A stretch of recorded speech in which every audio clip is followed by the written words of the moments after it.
Les ailes et le parachute soigneusement pliés dans le sac à dos, ils sont 7 à partager le même objectif ce jour-là.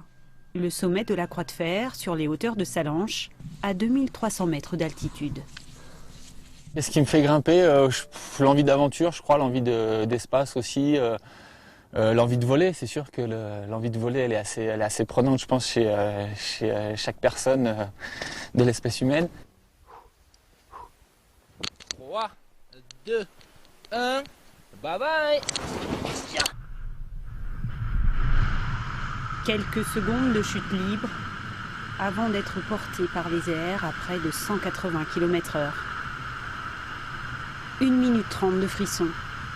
Les plus téméraires frôleront la cime des arbres et ouvriront le parachute à 200 mètres du sol. Je ne le vois pas comme un truc très dangereux, tu vois.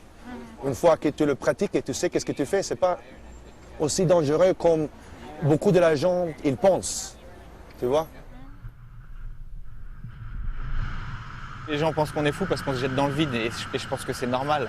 Tout le monde pense que quelqu'un qui se jette dans le vide, il est fou, quoi. Parce que ça implique forcément la mort de se jeter dans le vide. Mais justement, dans notre sport, je pense que personne n'a envie de se faire mal et personne n'a envie de mourir. Si le risque est réel et assumé, il est réduit au minimum. La trajectoire du vol, le vent, tout est étudié dans le moindre détail et surtout, on ne saute pas d'une falaise avant de s'être entraîné des centaines de fois en avion. Beaucoup de wingsuiters viennent d'ailleurs du parachutisme.